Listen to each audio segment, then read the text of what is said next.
Okay, good afternoon, all. My name is Damon Watkins. I am the Director of Finance and Operations here at the Cal Poly CIE. Welcome to our QuickBooks Online class. This is actually the first of a series that we'll be putting on regarding QuickBooks Online. Do note this class today is specifically around QuickBooks Online, but many of the things I talk about relate to the desktop version as well. With that said, before I get started, I just want to highlight a couple of key points. First off, today we're hosted by the SBDC. So part of this class is hosted by the SBDC, and they do a number of classes throughout the year in regards to helping small businesses and best business practices. With that said, if you're not an SBDC client at this time, I highly recommend that you sign up and become a member. There's no fees, but the consulting that is provided to you at no cost to help you support and grow your business is invaluable. As well as doing this session today. Afterwards, if you're looking for a follow-up meeting to discuss some of the items that we go through today in QuickBooks, please do not hesitate to reach out. Whether it's with my region or a different area, we would love to set up an appointment and sit down and go over your QuickBooks related issues, or just help you get set up and make sure that you are effectively running your business. With that said, let's get started on QuickBooks Online 101. I'd like to give a little bit of history when I start these conversations in regards to QuickBooks in general. One of the reasons is that as people start up small businesses or are introduced to QuickBooks in general, there's always this question about scalability. Does it fit my needs? Can it grow within what my business is doing? And I really like to answer this question right away, because one of the things that QuickBooks does really, really well is support and grow with your small business. The example I use is that I used to work for a large solar company called REC Solar. They were spun off from Sunrun a couple of years ago. I got a call one day from Sunrun asking me to come in and take a look at some of their accounting department and see if I could come up with a plan. Long story short, I walked into 3 months worth of unpaid bills and about $600,000 worth of outstanding payments, which we had to turn around in about 30 days. And we did it all with QuickBooks. The point I'm trying to make with this is we were able to run a $200 million budget through QuickBooks Desktop. It's scalable, it can be used, it can be as effective as you need it to be for your business. But the key aspect of QuickBooks is what you put in is what you get out.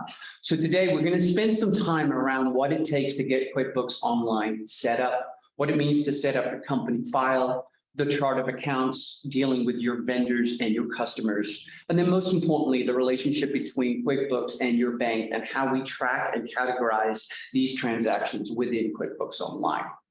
With that said, please note, and I think Madison touched on this briefly before, you don't need to take any notes in regards to what I will be discussing today. I will send out the entire binder associated with this training session at the end. We'll have all the resources that I reference in here. Please note that this resource that I do send out is actually a binder for all the training sessions that I will be doing this year. At this point in time, we will only be going over the first 3 to 4 chapters, depending on where we arrive at today. Our next session will be my intermediate session in regards to QuickBooks, where we start to get on things like sales tax, accruals, and things like that. And then at the end of the year, we have our final tax session where I go over tax reporting and how to close out the year. Please keep this in mind moving forward. If you're interested in any of these sessions, you're more than welcome to go ahead and sign up. With that said, I like this to be an interactive experience for people. The value that it is to you is what you get out of it in regards to the questions that you ask me and the understanding that you have at the end of this session. It's really important that as we move through this, if you do have any questions or have any concerns, please don't hesitate to raise your hand so we can address it at that point in time. In many ways, QuickBooks is a learning curve. And so I want to make sure that we're completely comfortable with the material as we move forward. With that said, as I stated at the very beginning, if you get to a point where you just feel like the questions are not being answered, I have made some time available after this session to go over or set up appointments with those individuals that would like it. Going through the material normally takes about 90 minutes to about 2 hours, depending on the interaction between the two of us. I like to leave that last hour for any follow-up questions, concerns, and scheduling of appointments. Again, as I move my way through this process and talk specifically about specific items, please don't hesitate to raise your hand and address any questions that you may have at that point in time. With that said, let's get started on QuickBooks Online. Am I driving or you? So. There you go. Okay, Chapter 1, new company file. So I'm not going to spend too much time in this instance going over the company file. At this point in time, if you haven't been incorporated and you're simply a sole proprietor, you're simply going to input the relevant information to your company. As an example, your name, your address, and or the Social Security number that your company is currently registered under.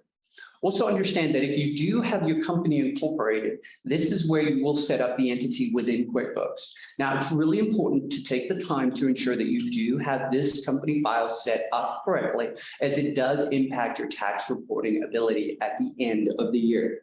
Ensuring that you have the company file set up with the relevant and correct information, i.e. tax ID numbers, EIN numbers, and relevant addresses to where your business is located is key. Please keep that in mind, because part of the tax approval process that is done in the background in QuickBooks is based on your address and your zip code. Please keep this in mind when you set the file up, that your business address is the address listed within the company setup file. The good news is once you've got the new company file set up, you are ready to launch QuickBooks Online. The nice part about this step as you proceed through it is it will not let you proceed until all relevant information is set up within the system. Again, take the time to make sure that you are setting this up correctly. It will make your life a lot easier later on. Also keep in mind a key aspect. When you're setting up your business account and when you're linking it to the bank account, the titles need to match. Many times people will set it up under a sole prop in their QuickBooks and might have either a LLC, a C Corp, or possibly a joint account somewhere else. Keep in mind that when you set these company profiles up and link them to bank accounts, the registrations need to match. Otherwise, the bank will have an issue with that connection. So with that said, we've got the company file set up. Let's jump into QuickBooks Online. One part I'd like to touch on really quickly while we're talking about it, if there are any students out there taking this course today, we do have the ability to provide subscriptions to QuickBooks for up to 2 years completely free. If you are interested in any way, please don't hesitate to click on the link or to reach out to me after the session so I can facilitate putting you in contact directly with Intuit so we can go ahead and get that credit for you. So we touched on how to set up the company QuickBooks files. And I will show you a little later on what that actual QuickBooks company file process looks like. But I did want to spend some time just talking about the relevant information there. I touched on it earlier that you are going to have your business name and address and either the EIN or the tax ID number associated with this business. Please make sure all the relevant information on hand is accurate and correct before you submit it within QuickBooks. With that said, you do have the ability to go back and adjust the company file if you choose to either get incorporated or your system or your business changes in some manner. Keep that in mind moving forward, as it does make it a little easier from a transition purpose when it comes to migrating your company over from an individual to either an incorporated, an LLC, or a C Corp. Import lists. So one of the great aspects about QuickBooks that we can utilize when we are setting up a new account is the ability to bring either customers or vendors lists into QuickBooks directly. Now, the nice part about this is that you can import large CSV files into QuickBooks without having to sit there and do the data entry that's associated with it. If you are currently using another ERP system where all your customers and vendors are already established in there, if you have the ability to export it out as a CSV file, you have the ability to import it within QuickBooks. This can be a huge time saver if you're transitioning from another ERP system. Key aspects that you want to keep in mind if you're utilizing this method is to ensure that all relevant information is in the exported list before you go ahead and migrate it over to QuickBooks. With that said, QuickBooks have made it as easy as possible to import the relevant information into QuickBooks Online as quickly and as easy as possible. Please keep in mind that once you import this information into QuickBooks, you do have the ability to modify, edit it at a later date. Keep in mind that if you have a large customer / vendor base, this can be significant time savings as opposed to having to enter all your vendors and your customers back into the system again. Again, if there is additional help that is needed in regards to doing something like this, we can certainly set up a one-on-one appointment to go over the process and bring everyone up to speed on what it takes to bring those files directly into QuickBooks. Enable sales tax. So this tends to be one of the biggest aspects of why people utilize QuickBooks. And to be honest with you, QuickBooks does a phenomenal job of accruing sales tax related to any invoices that you have sent out. The key aspect of enabling sales tax within QuickBooks, though, is to ensure that it is set up correctly.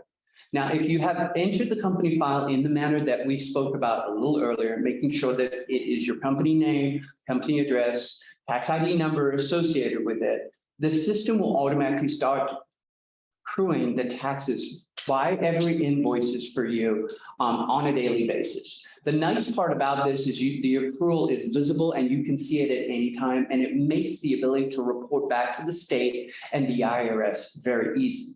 The core aspects of what it takes to get the sales tax set up and accrue at the state level is something that I go over in our intermediate class, and the payment of sales tax is within my advanced sales tax class. Again, don't hesitate to sign up for those classes. And if you have any additional questions or concerns in this area, also don't hesitate to set up an appointment or a meeting with us to go over it. Moving on. There's a lack there. Setting up users within QuickBooks. One of the nice aspects about QuickBooks Online, as well as QuickBooks Desktop, is that you can assign specific users within QuickBooks for specific tasks. So the classic example I like to use in this specific instance is if you have somebody who specifically handled your AP or your AR, so your accounts payable or your accounts receivable. This particular individual could be given direct access to both the vendor and the customer's portion of QuickBooks Online, but limit their ability to view any other financial data within QuickBooks. This is a nice way to segregate your employees out and ensure that they only have access to the relevant information that they need to get their job complete. It's also a great way for you to ensure that the confidentiality of the information relating to your business is kept that way. Setting up a users is a rather easy process, and you can assign specific roles and responsibilities within it. Again, take your time to get familiar with this, as it makes life a lot easier later on when you're assigning tasks to specific employees in regards to their roles and responsibilities within your company.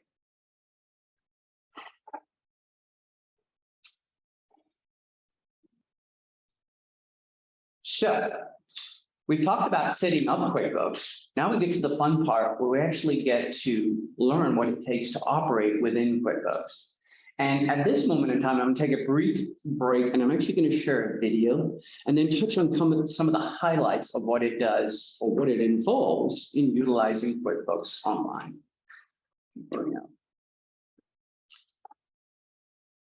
And while Madison brings up this video, I kind of want to just touch on a couple of points here before the video starts.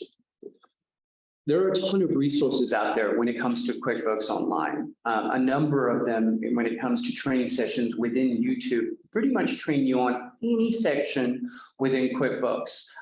To this day, when a new module comes out within QuickBooks, one of the first places I go is either the Intuit resource page or YouTube.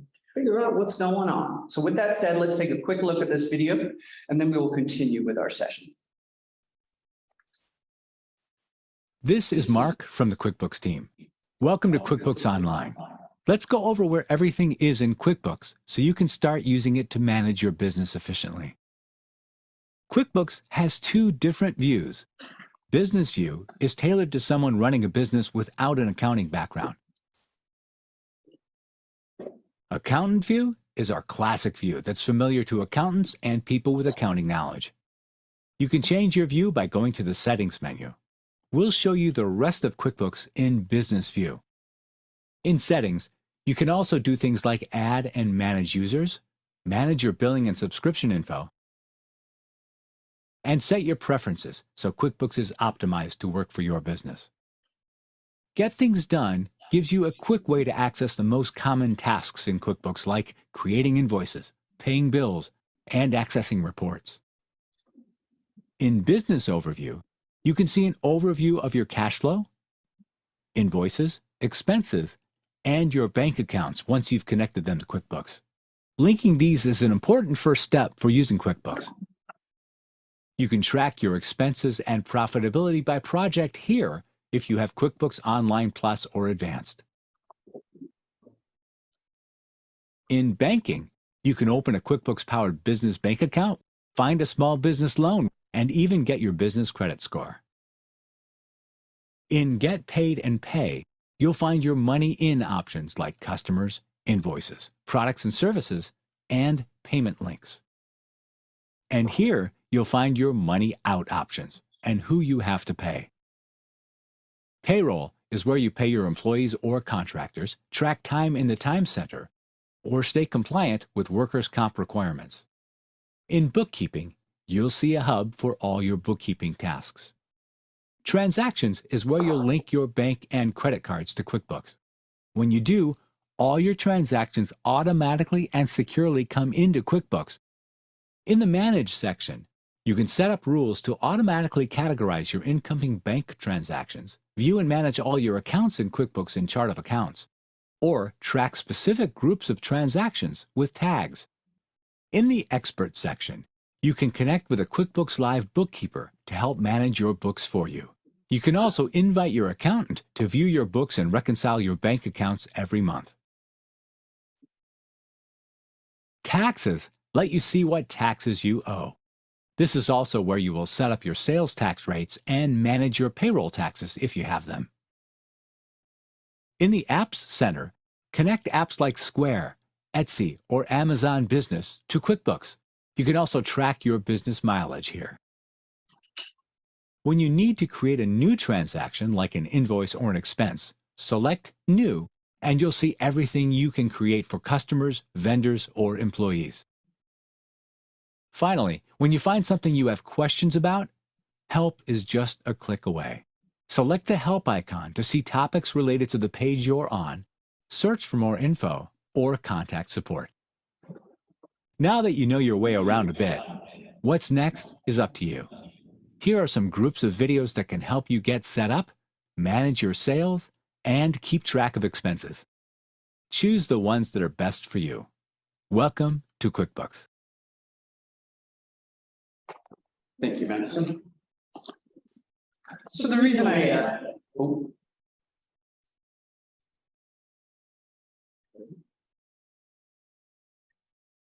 the reason I like to show that video is to just really highlight to everyone all the aspects of what QuickBooks Online can do. And I know that today we're only touching on a couple of key components of that, but you can see what a robust system it is. The key aspect that we need to take away from this is that it is a garbage in, garbage out situation. And I cannot highlight this enough, that what we put into QuickBooks is directly what we get out in regards to reporting and the quality of work. Keep that in mind, to take the time to make sure that we're setting our vendor files correctly, we're setting up our customer files correctly, and we are setting up our employees files correctly.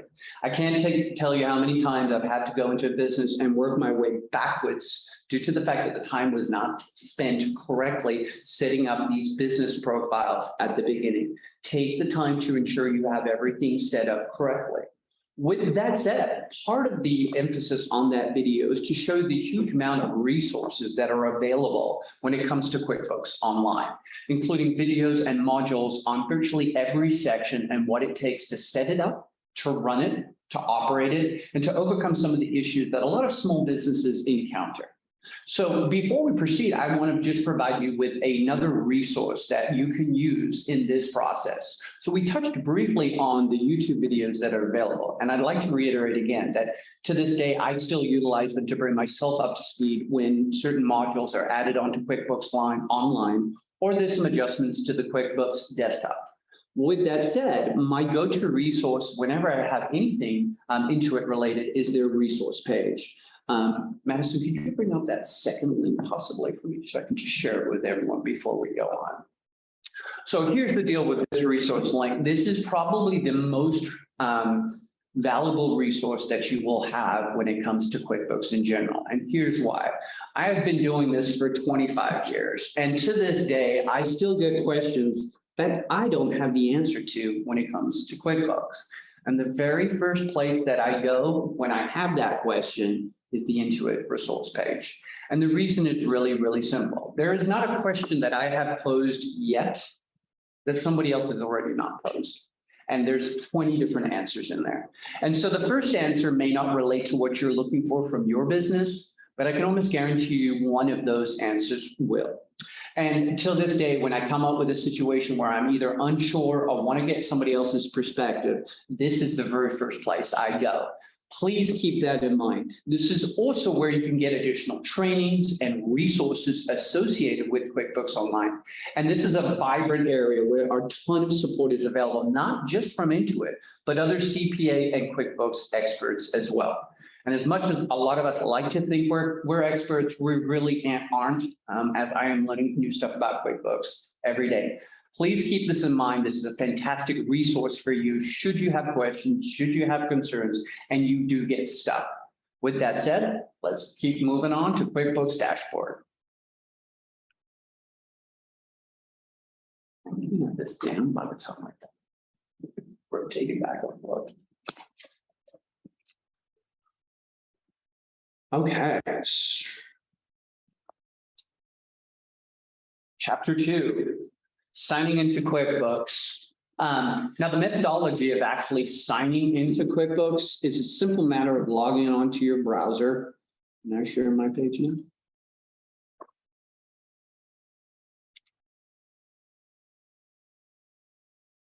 Everyone see my screen?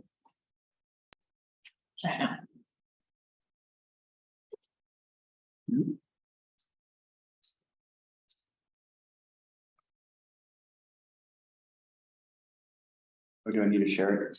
That would probably help.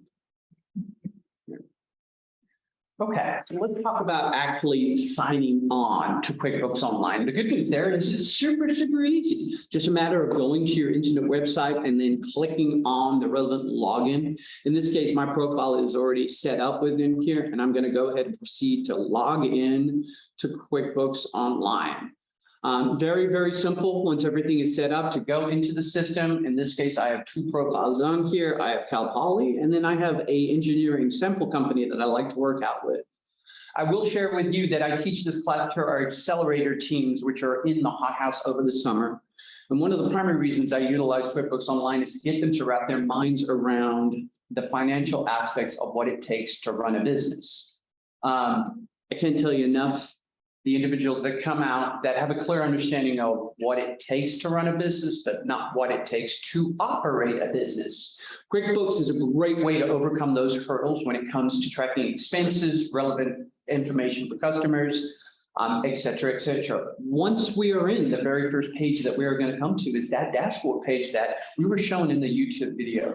From here, we can navigate to pretty much any section that we want within QuickBooks, whether it's enter invoices, create estimates, send out invoices, receive payments, pay bills, track time, and any other number of reporting and or projections that can be generated through QuickBooks Online's reporting session. Please keep in mind that the reporting session is very, very good at doing projections and estimates out there. The key aspect of this is ensuring that you have the relevant information and or transactional history in the system to be able to generate these reports.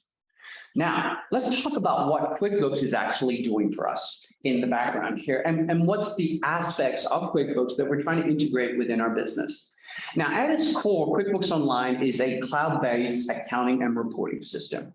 It's going to enable you to have a clear and concise understanding of what is taking place with your business at this exact point in time. That relates everything to the data that you are putting in the system to the information that you are getting out, i.e. profit and loss, balance sheet, et cetera, et cetera. These will give you a clear understanding of exactly where your company is at. What's the value? How many assets do you have? What's the debit? What's the equity? And what's the liability that lies within your business? Having a clear understanding of where your business sits at this current point in time will enable you to run and more effectively grow and forecast out your business. So with that said, what does that mean to you on a daily basis? That means ensuring that all the relevant information in the system is entered and tracked on a daily basis, and that at the end of the month, we are reconciling everything within QuickBooks against our bank accounts to ensure that we're always remaining in balance. This is one aspect of QuickBooks that you have to create a routine out of to be truly effective. And whether it's a monthly schedule, a daily schedule, or a weekly schedule in between, come up with a set process that works for you to ensure that you are tagging and correctly tracking the relevant expenses that are hitting your business. Conversely speaking, from a banking position, ensuring that payments that are received in are applied correctly in a timely manner so that your QuickBooks is always reflective of the account balance that you hold at the bank. This will ensure that as you move forward, you have a clear understanding of your cash flow relating to your business. And nothing will shut a business down faster than having a lack of understanding when it comes to your cash flow. I can't highlight this enough when I'm talking about small businesses starting up, because the biggest hurdle they have to overcome tends to be cash flow. Now, QuickBooks does a wonderful job of enabling you to clearly track and manage your cash flow if the areas that we've talked about, i.e. customers and vendors, and your banking section is set up correctly. I can't emphasize enough to make sure that you clearly understand the cash that is going out of your business versus the cash that is being received into your business will enable you to forecast out and have more control and more growth within a successful business. How does that relate to you on a daily basis, though? So let's take a classic example of what it means to have a cash flow scenario within QuickBooks. In most cases, most businesses are cutting a checks or making payments on either a bi-weekly or a monthly basis. That means all the accounts payable invoices are accruing during the monthly period and then being paid out at a specific date. Now, at the end of the day, we always need to ensure that you are receiving more money in than you're paying out. That keeps your bank account in the positive and keeps all the lights on and the doors open. But what does that really mean? Well, it really means that as you pay out your invoices to your vendors and receive payments in from your customers, you want to have a clear understanding of what that looks like. So here's a great example of what QuickBooks can do for you if all the relevant information is in the system. Let's say you come in Monday morning and you run your AP, your accounts payable, for the next 2 weeks. The system will go out and look at every invoice or bill that you've entered into the system, will create a projection over the next 2 weeks of the bills that are due, and will give you a total. You're then going to run back into your customers and do the exact same thing on the accounts receivable side. These are customers that owe you money over that same period of time. You're then able to run a report over that same period of time for your customers to show how much you should receive in payments from your customers, thus giving you the ability to manage your cash flow. Now, irrespective of what the balance at the bank is, you need to have a clear understanding of what that looks like. If you are not collecting on the invoices that you've invoiced your client on, you're not going to be able to pay your vendors, and you are not going to be able to operate your business. It's this kind of information that QuickBooks can provide you clearly and concisely to make the relevant decisions as it becomes relevant to your business, your customers, and your vendors. Please keep that in mind as we proceed through here, that at the core of this, QuickBooks Online is a cloud-based accounting system that's going to give you relevant information relating to your business moving forward. With that said, let's take a look at what it means to deal with either a customer or a vendor. It's on my screen. Great. Let's go to business. So I'm going to start off at a high level for everyone today and talk about sales relating to invoicing. Now, the key aspect of any sales relating to invoicing is the customers that we're dealing with, and ensuring that the customers are set up in the system correctly so that we can in turn go ahead and invoice them is a key aspect. And what does it mean to have a customer set up correctly within QuickBooks? So let's take a look.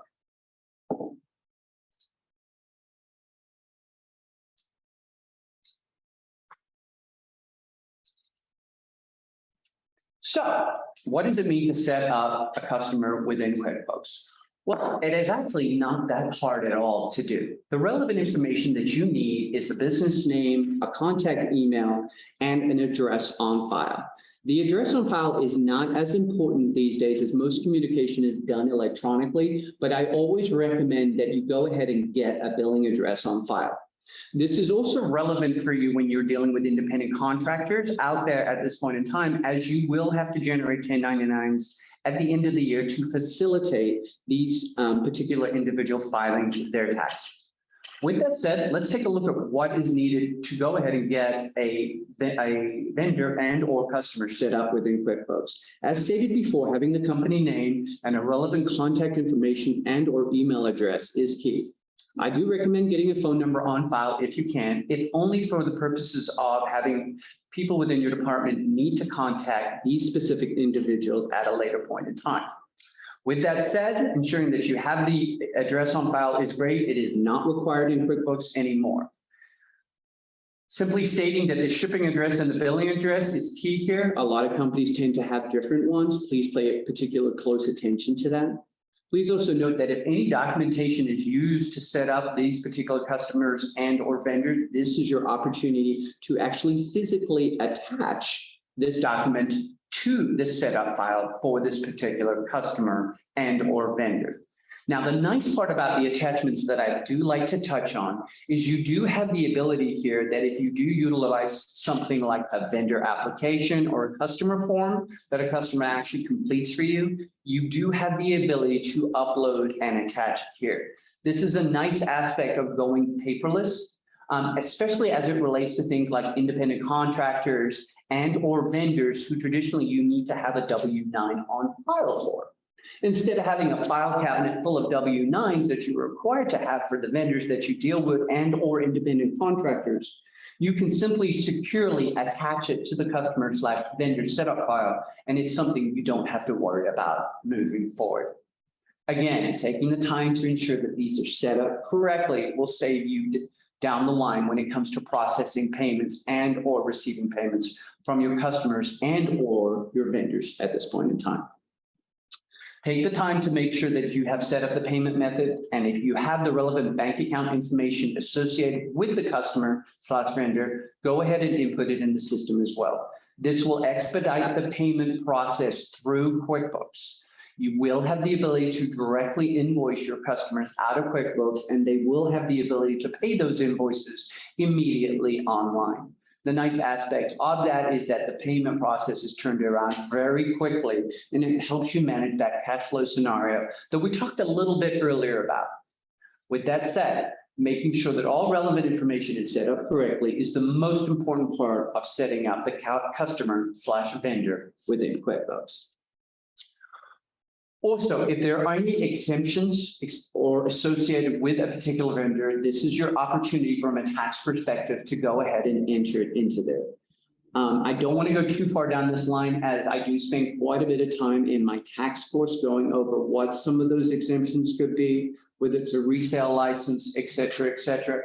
QuickBooks does have the ability to utilize and accept those exemptions and will process it in that manner. Take the time to understand who your customer and or vendor is that you're dealing with to make sure that you have the relevant information on hand to go ahead and get them set up. With that said, that is the simplest process to going ahead and establishing a customer/vendor within QuickBooks. Do note that the process is almost identical for customers and vendors. The only significant difference, and I'll go into the vendor side, is the requirement to go ahead and get the W-9 on file for vendors. Now, getting the W-9 on file is really key, as at the end of the year, you do need to generate 1099s out of QuickBooks. The good news, if you have those W-9s on file, the QuickBooks is really, really easy when it comes to generating 1099s, and we'll walk you through the process before the end of the year. My last class of the year actually goes through step by step what it takes to close out the year from a tax reporting purposes, and then what it takes to generate the vendor 1099s as well.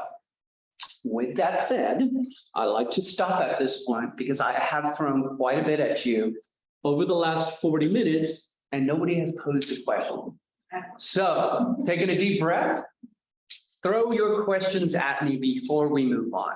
I got one in the room here. Go right I ahead. had two questions. Oh, I love it even You better. said something along the lines of being able to send the invoice electronically, and you said payment through QuickBooks. Correct. Is it a point of sale system that's attached to it, or Nope. does it connect to your Square or whatever your version? So there's an intermediary that acts between the two. It's called bill.com. It's actually another Intuit company. Okay.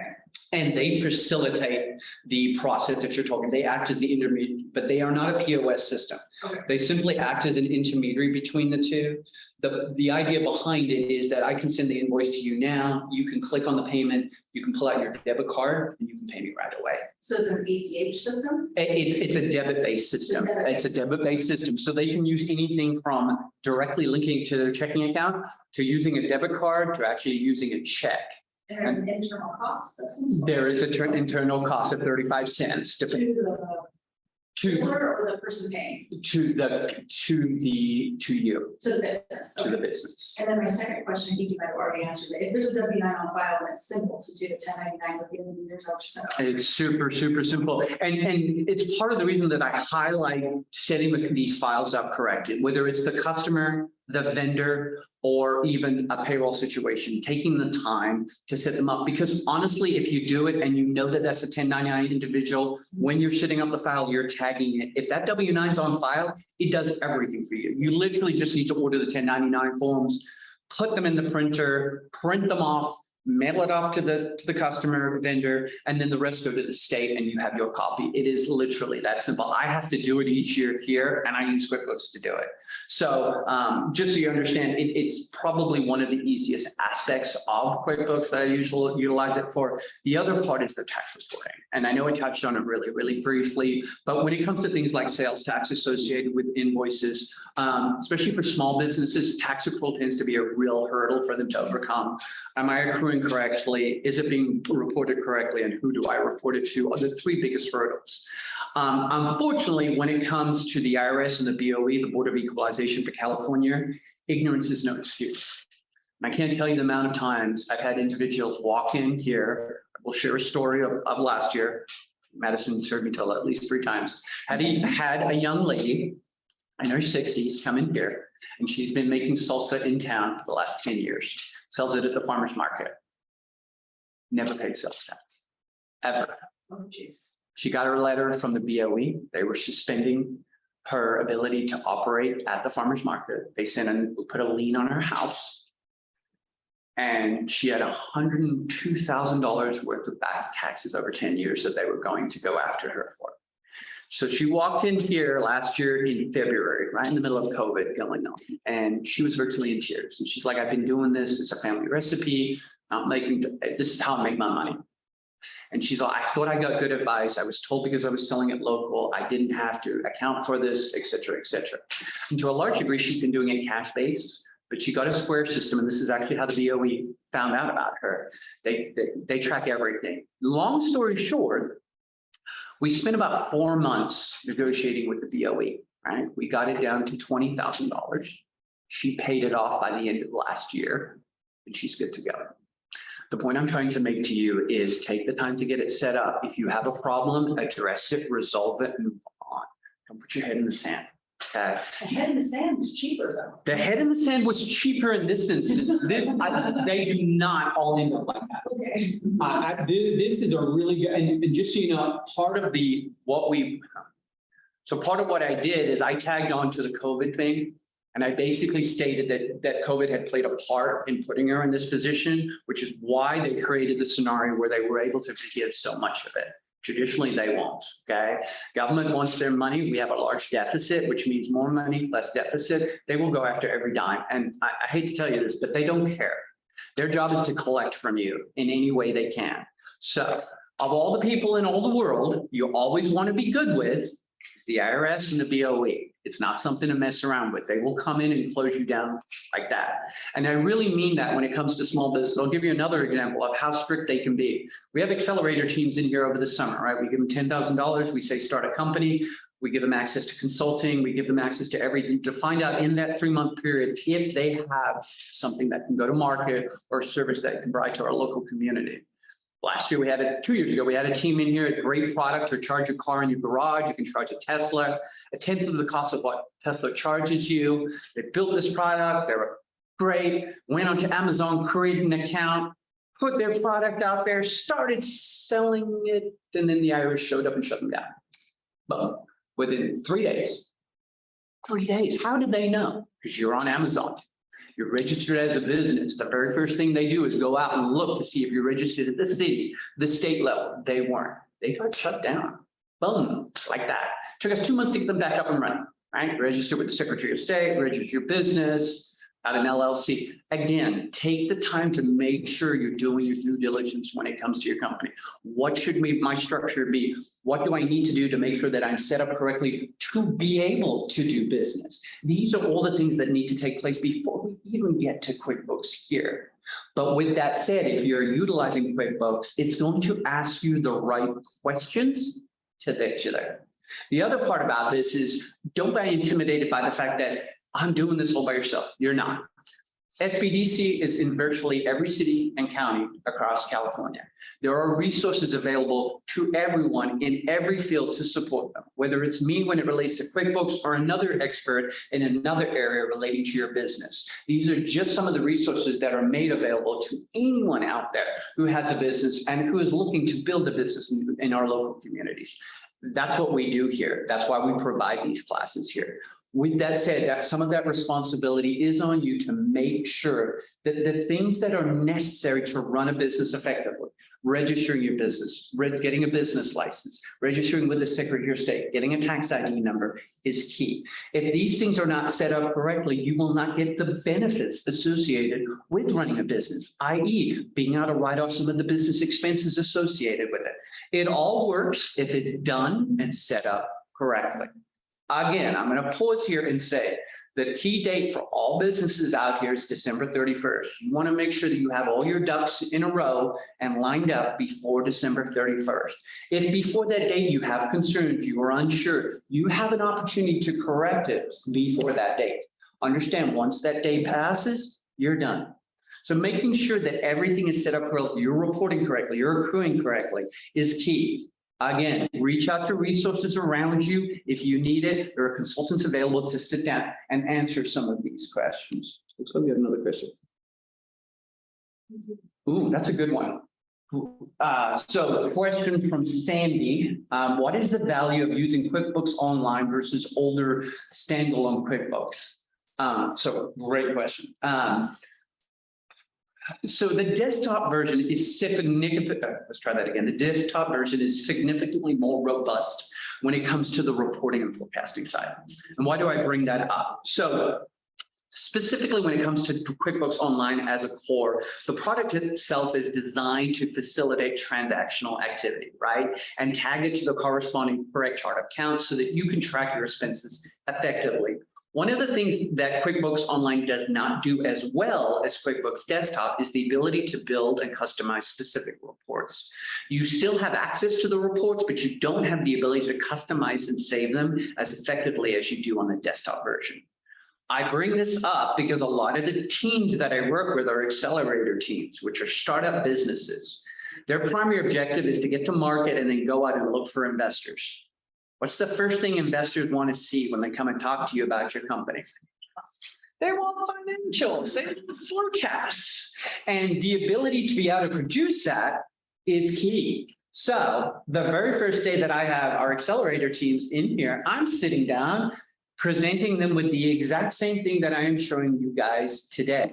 The idea being by the end of those 3 months, all of those expenses are in the system, and they are able to do forecasting and show transactional activity with the business. Some of these teams are already selling their services and or products. That's a huge statement out there to companies and investors out there looking to them. So as it relates to your business, the QuickBooks Desktop definitely tends to be more robust when it comes to the reporting side. It also tends to be a lot more stable, right? One of the things that tends to happen with QuickBooks is as the company file grows with the size of your business, so does that file. QuickBooks gets to a point online where it tends to become a bit unstable once it goes past that 30 megabyte aspect. None of you here will be touching on that anytime soon. I mean, 30 megabytes is about 1,000 clients just so you know, about 1,000 customers and about 1,000 vendors in the system. So large, I'm sorry, so keep that in mind. And again, the desktop version tends to be a lot more stable in that regard. Disadvantages. So the disadvantage of the desktop is that it is not server-based, though it can be hooked up to a server. It can have remote users just like QuickBooks Online. And it does have the user ability just like QuickBooks Online. Depending on the business that you run, and if you're an individual running it or you're running it with multiple people within your accounting department, that actually tends to be the dividing line between desktop and online. I tend to find older users who are doing their accounting by themselves actually tend to prefer the desktop version, where I have entities that have more than one person dealing with the accounting session prefer the online version. I hope that answers your question. Before we move on to those other Q&As, we had one hand raised. So Astra, I'm going to go ahead and give you microphone access if you just want to ask your question. Awesome. Thank you. Yeah, because I'm taking over from, I've had my business now for about 1.5 years, and I've had my accountant doing everything. But because my business isn't making a lot, I'm saying, nope, I'm taking over. So I'm really grateful for you doing this. I don't have an accounting background, but here's why I wanted to take it over myself is I run a health and wellness business. I have never, I've done all my own invoices. And so I'm seeing that I can now automate everything, get the invoices and everything going. But my confusion is I also just purchased property in Oregon that I'm going to have as an Airbnb, which is basically a second business. And I'm hoping that I can integrate everything. I opened a separate bank account just for it so that I can keep track of it. But how sticky is that going to get? And do you have any advice on both taking over for my accountant and adding in this extra income property on top of the business that I already run? So I do, and QuickBooks can deal with both for you to answer your question. So let's start with the first one. You run a health and wellness business. Do you run this business under an entity or is it a sole proprietor right now? It's a sole proprietor. I have an office. I have a business license. I've done all those things that you already mentioned. Great. So that works great for the health and wellness. Now, what about the Airbnb? Are we going to do this as a business or do it as an individual? Because this is as an individual, I guess. Yeah, because it's me and my husband. Yeah.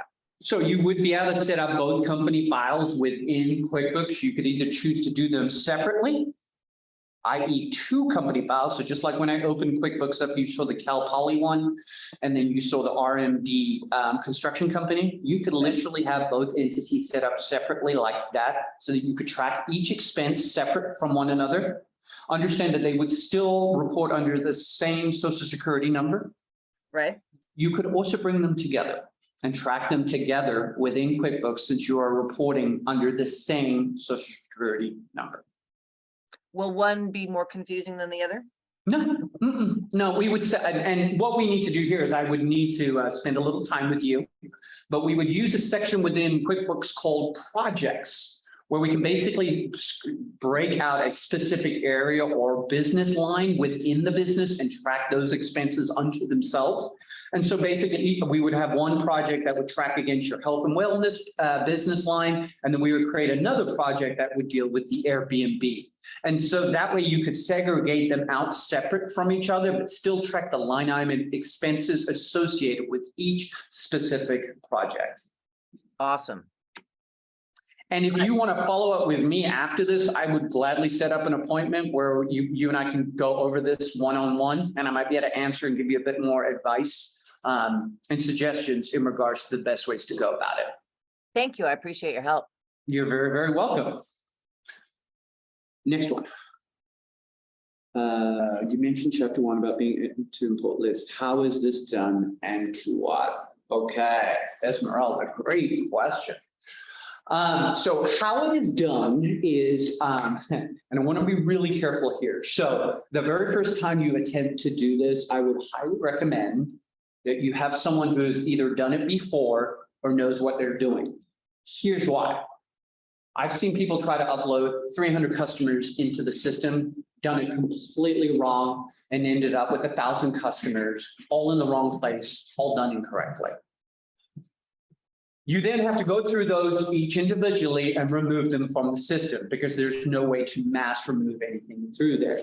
So to answer your question, there is an import template that you can utilize. If you go to the resource page within QuickBooks Intuit, they provide you with an Excel template with columns that are numbered. You can input all relevant information that you need imported into QuickBooks into these cells and then directly import it in. Now, the key aspect of this is that you have to either do it by a customer, a vendor, or an employee. You can't do all three at once.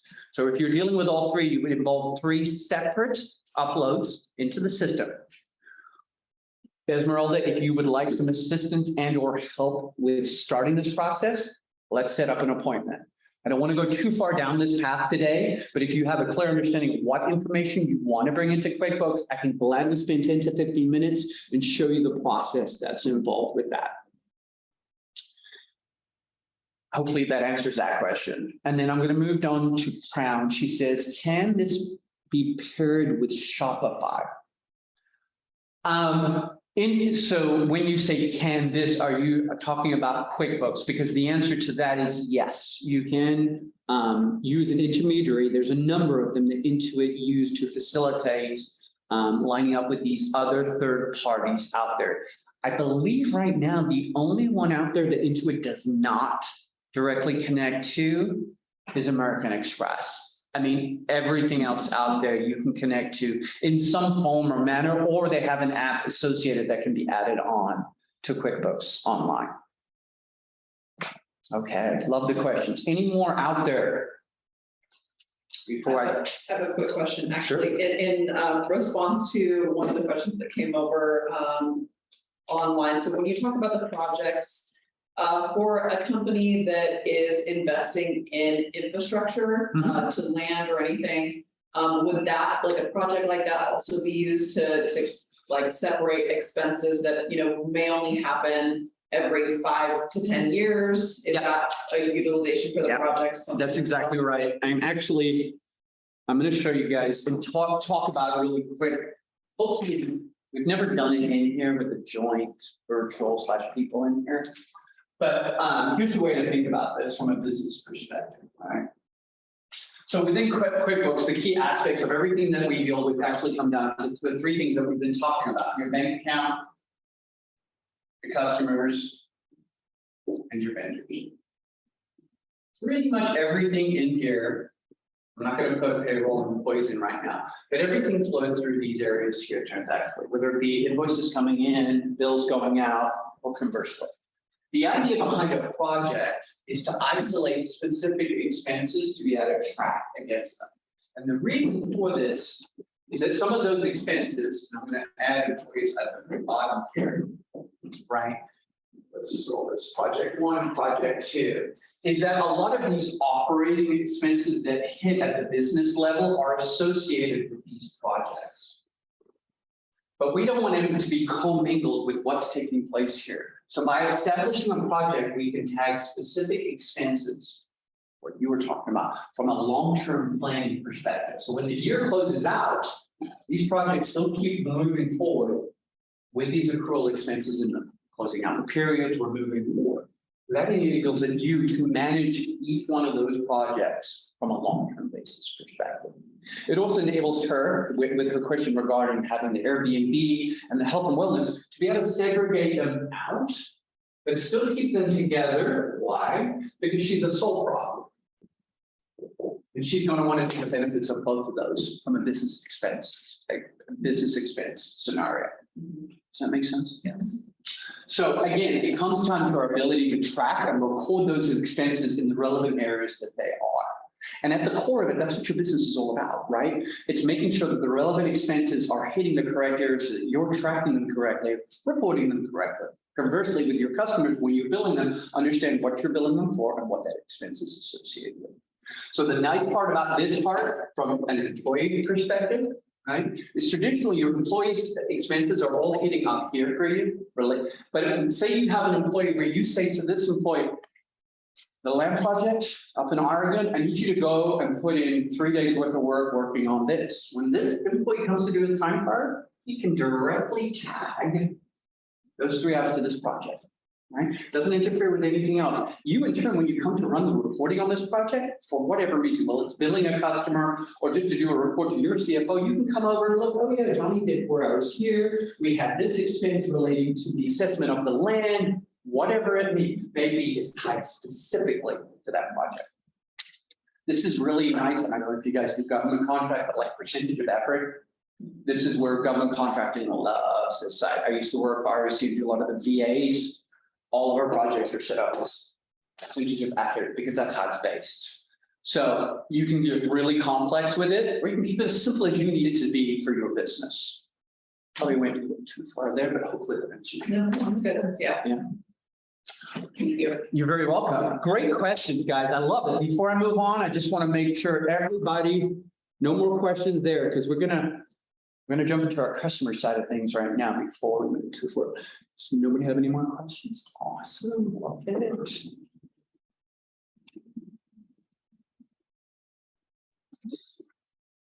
Okay, so let's talk about, in many ways, the most important part of what we deal with when we deal with our customers, which is billing them and getting paid by them, right? So again, much to what we talked about a little earlier on with the process of setting up our vendors, we're in the same situation where we're dealing with setting up our customers in the system.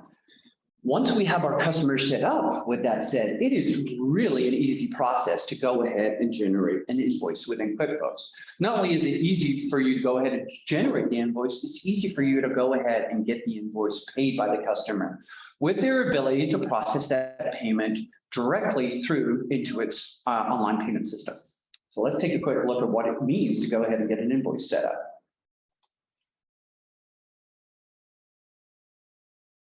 Okay, so really high level overview. We're looking at an invoice template that you're seeing in front of you. A couple of key aspects here. You can customize this invoice template to whatever your business needs are. So a couple of recommendations here. Take the time to go ahead and create an invoice template. It can be done within QuickBooks Online. You can add all the relevant information relating to your business, i.e. logo, contact information, ACH payment information, if you don't want them to use the Intuit system. You can communicate with them a contact information should they have any questions regarding your invoice. Understand, the easier you make it for your customer to either reach out to you or pay you helps expedite your cash flow situation.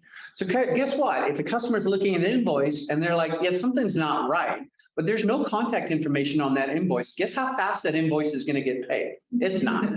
But if it's got an email address, if it's got an 800 number, if it has a point of contact to question it, your payment will be expedited through. Keep that in mind when you're dealing with invoice templates. It seems like something really small, but it impacts something really big, which is your cash flow.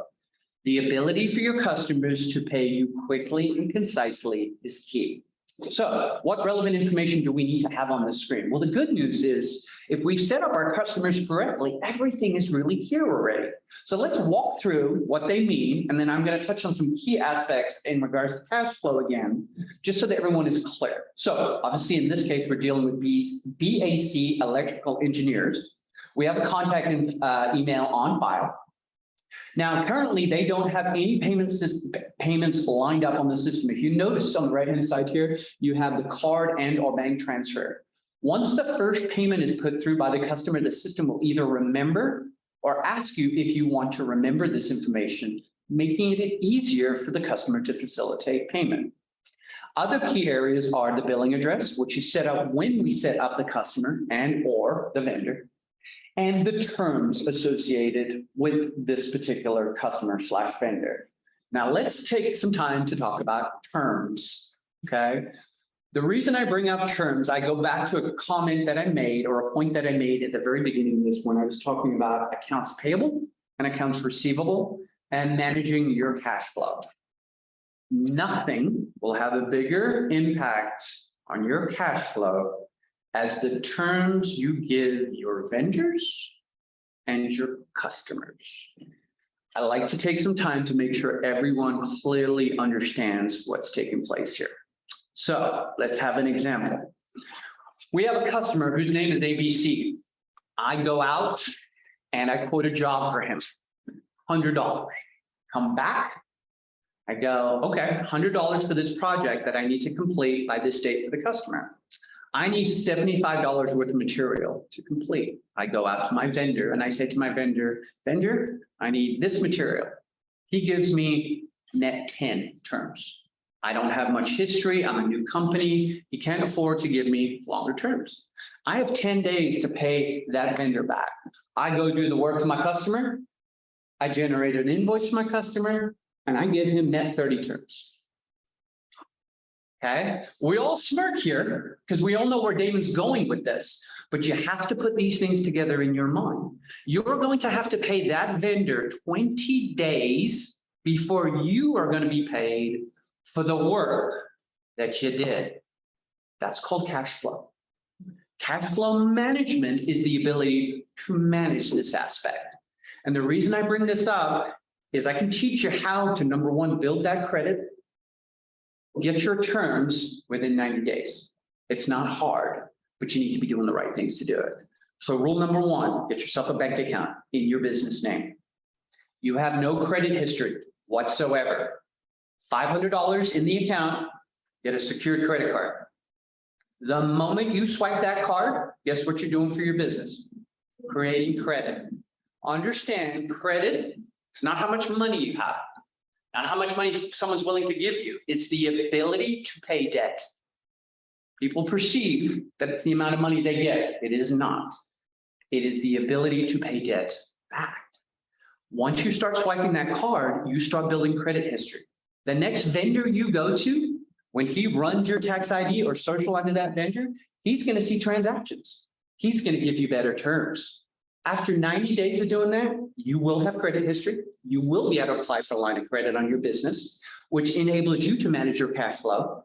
But the key aspect of all of this is doing the little things like establishing a business bank account, building credit history, and getting good terms with your vendors, right? Because when you start, just like these guys out here in the accelerator, when they came to me on June 15th, and I'm calling these people trying to buy stuff, they want me to pay right now, but I don't have the money. Right? Well, let's go open the bank. 90 days later, they're calling that same company. They're giving them net 30 terms. Right? Huge impact on your cash flow and managing. So be clear about the vendors you deal with and the customers you deal with. Clear expectation of when you expect payment to come in and when you will be paying out. Managing these two sides are the single most important part of what keeps the doors open and the lights on. Does the software allow for penalties, costs? They do, yeah, and the system can even automatically do it for you. So one of the things I'd like to do is I'd like to, every morning when I would come in, I would run AP and AR, and then I would run outstanding past due. So you can't count on outstanding past due as from a cash flow perspective, but you can certainly chase those individuals. You can threaten to lower their terms. Great one, trust me. Hey, you've got net 90, you want net 10, then pay your bills. And you can do it, guys. You absolutely can. And in many ways, it's about managing that relationship to facilitate that. But yes, the system can apply as penalties. You can set up special rules associated with that to facilitate. And you can send reminders to customers to pay their bills. All automated, which is one of the key aspects of what we're talking about today. A lot of what we do can be automated in the process.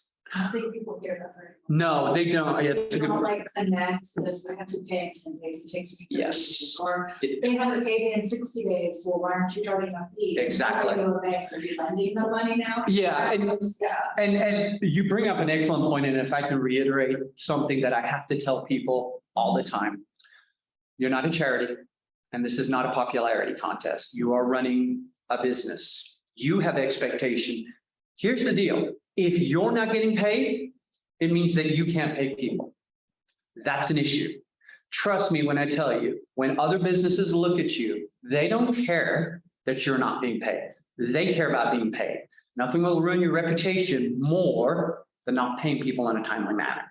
So whatever you need to do to facilitate that, whether it's calls, emails, you need to get it done because you will be judged on the same level. Wrapping your arms around this, wrapping your arms around the cash flow portion of the business is by far the trickiest part at the beginning, especially if you don't have a financial background, because you feel like you're juggling. You do. And I get it, right? Because you're simply managing the incoming and the outgoing. we can help you. QuickBooks will help you. It will get you to a point. And again, this is just our first session. You know, I'm going to have 3 other sessions. Each one builds on what we've learned today, because I tend to throw a whole lot. And here's what tends to happen, right? People take what I've done today, they get this module, and they go out and they utilize it. And then they come to the intermediate class. And that's the lady that's sitting in that corner there. She's got her pad and there's 42 questions. I love that. That's what I want to see. I want those questions because it means that you care enough to do your due diligence to find out where you're at. And most importantly, figure out what it's going to take for your business to be successful. Because at the end of the day, it's your business. You hold the keys. You're driving the bus. You make the rules, right? All we're trying to do is create the structure financially from an accounting perspective for you to be successful within. And in many ways, that's the biggest hurdle that you have to overcome is all this information that I have, how can I concisely see what's taking place with my business? QuickBooks Online. It will do the best job that you need to right now and get you to a point where when we're asking that next question, you're a multi-million-dollar company. We good? Everyone, you good there? Okay, awesome. So I think we've really highlighted how important terms can be, both from a cash flow side of things and managing your customers / vendors. With that said, let's move on. Let's talk about the service line items. Now, this is simply a matter of us deciding what we are billing, what's the billing rate, and what was the service provided. So we could specify a date that a service took place. We could specify a product and service that's taken place. We could put a description there. We can quantify it. And the system will then decide, is it this a taxable event? Does this need to be class coded? We don't touch on class coding here, but I certainly go over in the intermediate. That class coding relates more to this side of the world. Yeah. And we do spend quite a bit of time there when it comes to class coding, because class coding comes into play where you have large assets and they can be distributed over multiple projects and have that cost implication hit them directly. This is where we utilize class coding. I don't want to go too far into it, but we do spend quite a bit of time dealing with it in my intermediate course. Is there only 3 classes? There's the beginning, intermediate. I do beginning, intermediate, advanced, and a tax class. Yeah, so there is that 4th one. I think we combined the tax. Oh, we did? I think. Okay. We might have combined the list just because the class wasn't so quick.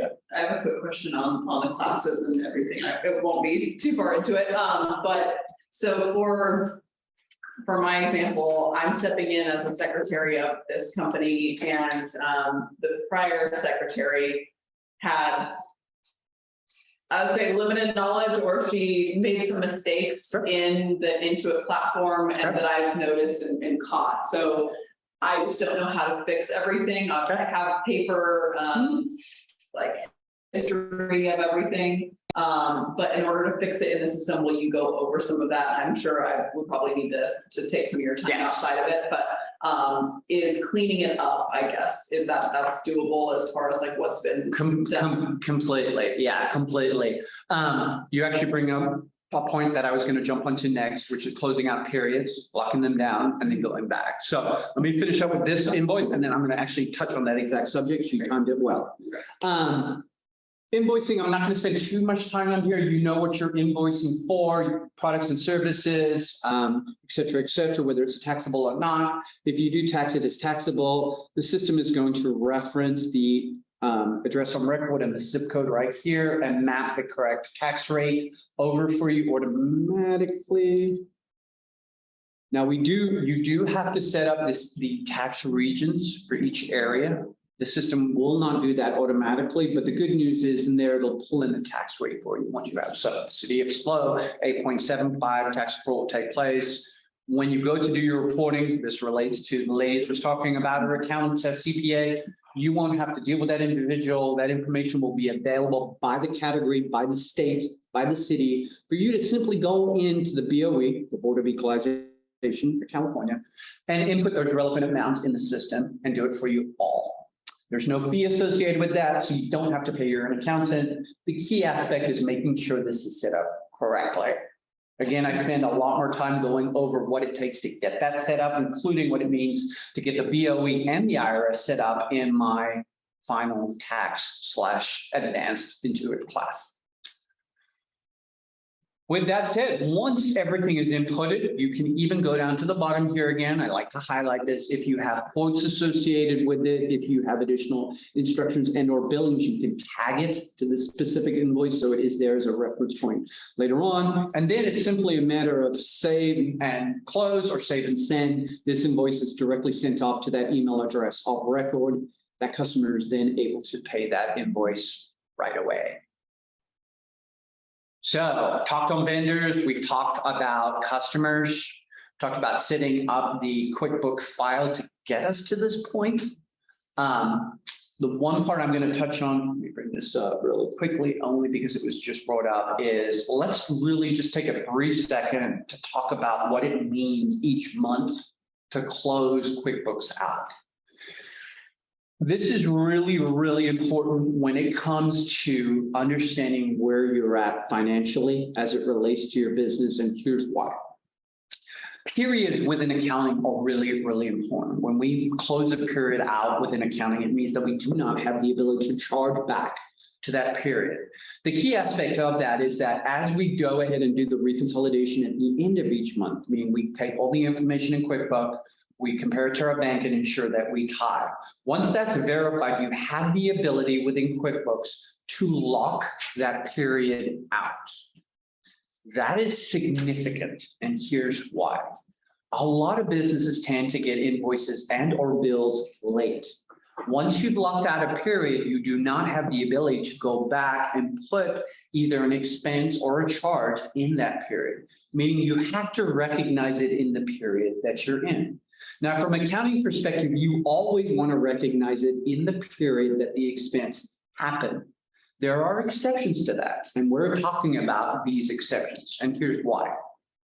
A lot of the time, once you tie out a reconciliation with the bank, you're locking that period out. If you don't lock that period out, someone at your company, and this always happens, will get an invoice for 2 months ago. Ooh, 2 months ago electric bill. Let's go back into 2 months ago and punch in this bill. If that period is not locked, that person will be able to enter that bill into the system, and that reconciliation that you spent 3 hours doing that at the bank will be off. You will then go to the next period and they'll do it again, not realizing, and then again. And then when you come to do your quarterly reconciliation, you're like, something's off. Something's really, really off, and it's happened 3 months in a row. This is why ensuring that you have a process to close out your financials each month, reconsolidating the bank account, ensuring that all bills are in by the 5th of the month, tying them out, locking the period out. What does it mean to lock it out? It means that nothing can go back into that period. Now, with what you're talking about, the benefits to what you're talking about are this, and this is why I talk about this. You know that you have a problem within the system. You kind of have an idea where it started, and you kind of have an idea of where it ends, because here's how you want to approach it. Always look at it from an annual basis in 2022. So you're only concerned about January 1st through December. That's the world you're living in right now. Here's how I would approach this. When did you take over? January. Okay. And since January, you found issues that relate to the prior year or to this year? The prior year. So it really is like in classification, like there's multiple classifications and like multiple, like I guess, duplicates of our customers. Okay. And I don't think on the vendor side there's anything that looks wrong, but there are A ton like, on the customers. huh? A ton on the customer side? Yeah, the good thing is that it's small and it doesn't, our customer base doesn't change unless it's a landowner. Okay. Like our customers are our landowners. So it doesn't change unless they sell the land to another person, it moves to another person. So, or it could change if they, as a company or a farm entity, if that entity changes at all. Like get incorporated or whatever. Right. Gotcha. So Okay. that would bring in some differences. And so right now in the system, it shows like there's a $5,000 payment past due. But it's because it's a duplicate vendor, a duplicate Or customer. from a prior year, and that hasn't been reconciled. And yeah. Okay, wow. So you have a bit going on. The good news is that from a customer perspective, let's just start with the first one you told me. If you have duplicate customers in there with duplicate invoices, right? That's the first scenario. Or they've been overbilled. Or they just haven't paid. So for the duplicates, it's a matter of just doing a credit memo. Wash them out. Okay.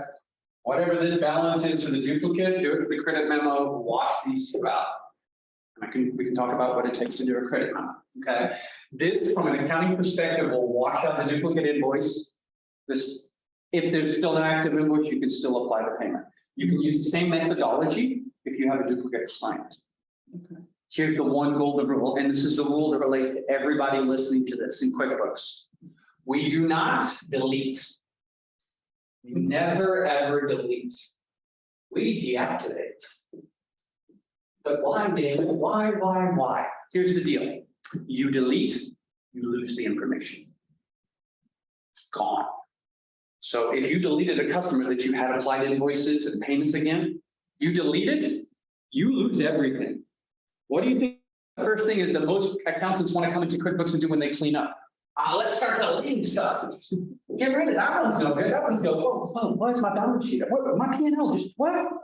No delete. Deactivate. Information is still there. Okay? It's just will not be active for you to apply it against moving forward. But everything that took place information-wise stays there. Okay? So don't delete. In regards to the prior year for you, I'm assuming you filed taxes already. So it kind of is what it is, in my opinion. And you can talk to your CPA about that. But unless there's an amendment you want to do to get taxes back, which could be a possibility, I'm not saying you can't. I would start with this year. And I would go month by month to close everything out.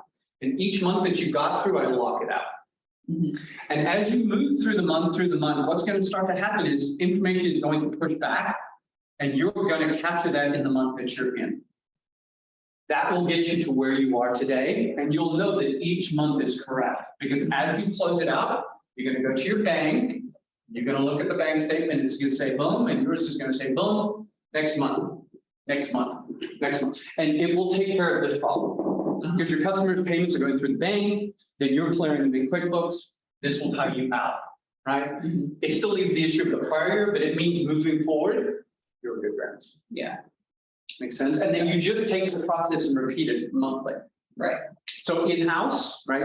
So the hot house is a business unto itself. I run the hot house, I work for Cal Poly, but the rent I get from the members, the money we get from the county, we run this as a business. That's how I do it. I close out by the 5th. You don't have your bills to me by the 5th? Yeah. You're getting paid this month. Guess what all my vendors have to do? They get their bills to me by the 5th. They want to get paid. If they don't, then it's in the next month. And I capture that expense in the next month. But that's the rule in-house. Make sense? Yeah. Oh, good question. Yes. Questions.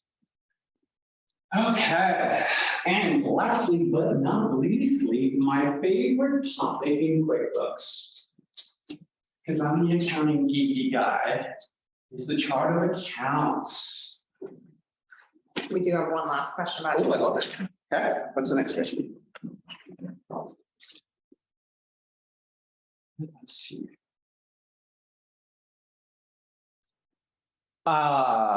You get so NISA, you're gonna have to clarify on the automatic part. So when you establish a PO within the system, it's traditionally either tied to a vendor and or a customer. And so as long as that PO is set up within the system and either associated with a customer or vendor, then yes, you can. POs specifically more relate to situations where we have orders outstanding that are used to fulfill an order, whether that order be for components that we then bring in and put together with other components to generate something or make something, The PO system can be utilized in this manner to track it, but it does need to be set up individually. So each PO has to be set up relevant to either the customer and or the vendor. Does that answer the PO questions per side? So an example I would give you of a PO and how it can relate to a customer invoicing and actually relates to your project one. So I used to work for a winery in town called Sexton Winery, all different wineries, all different types of wine. And, you know, people always think there's only two components in wine. It's the bottle and the wine. Those are the parts that count, but that is not what makes up a bottle of wine. So here's the thing, you know, come to this time of the season where we're bottling the wine and I have to go out and we want to make sure that we've got 50,000 corks. We've got 50,000 of the foils that go, 50,000 labels, 50,000 bottles, PO, right? The POs go out and my vendors come back and go, my label vendor comes back and go, I ain't got 50,000 labels. I got 20. I'll send you the 20. My PO will now know that I only got 20,000 coming. It can see the 50,000 of everything else, but guess what the system knows? I just got a big order. I need 50,000 bottles of wine for the Biltmore. Click inventory issue. You only have enough stuff to make 20,000 bottles. The system knows because of the inventory control system, and you can utilize it that way. So I think I told you guys about NeoCharge, the guys that made the adapter that you can put in your garage and charge. You know, one of the biggest hurdles they had to overcome with QuickBooks and building a product is that the parts that it took to build that came from all around the world. And they would go, oh, we've ordered all the parts to make 50 of them. Yeah, we're going to, next month, they're going to be on Amazon, sell 50. Well, guess what happened? The little wires that connect, they didn't get 50 of them. They got 10. How many were they able to make? 10. Manufacturing, right? It's not a consistent line, but understanding where you stand and what the expectation of your customer is. This is just one example of how the PO system can be utilized in the system. And that's only one aspect. One of the other aspects is actually what you were talking about, where we have these projects out there that go over long periods of time. You might want to have a specific PO relating to a service and or a supply that's delivered to that location or provided by that individual. So they're hitting that PO, but that PO could last for 2 years, right? While you close QuickBooks out and move on to the next, but that keeps running. So there are many different ways that we can utilize the purchase order system within QuickBooks as it relates to both the vendor and or the customer. So my aspect of that I was unsure is when you said automatically, as long as you're generating the customer PO or the vendor PO, and it goes out to your vendor, right? And that's the other part that's really nice is if you have it set up correctly, when you generate that PO, you're sending out electronically to your vendor. Your vendor's getting it and going, oh yeah, they need this, this, and this. And they literally go in on their side and say, fulfilling order, click. Next day you come in, you can see what's coming your way. This is how you can manage the inventory control system. So just one example of how the PO system within QuickBooks can be utilized. See if there's any questions in regards to that. What's PO acronym for? Oh, purchase orders. I apologize. I live in the world of acronyms, so I get down that path and I'm like, wait, what's a purchase order? Great question. Okay, so we've touched on quite a bit today and gone down a couple of rabbit holes to answer some really great questions, which is exactly what I love. And we spent a bunch of time talking about the company file. We've got our company file set up. We've got our invoicing / customer side taken care of. And we also have our vendors, what it's going to look like to be able to set up our vendors. The two areas that we're going to touch on today, and I'm going to do this really briefly to make sure that everyone's comfortable with it, is we're going to talk about the chart of accounts. And what is the chart of accounts to you? How does it relate to QuickBooks? And then the last section we're going to touch on is banking. I'm a big fan of the banking side and the transaction process. I want to spend some time showing you guys what it looks like when you link up your bank account. It's your life a whole lot easier. And then we're just going to piggyback on some of the things that we talked about a little later: building credit for your business, transactional payment processing, and bank reconciliation. So with that said, let's take a look at our chart of accounts.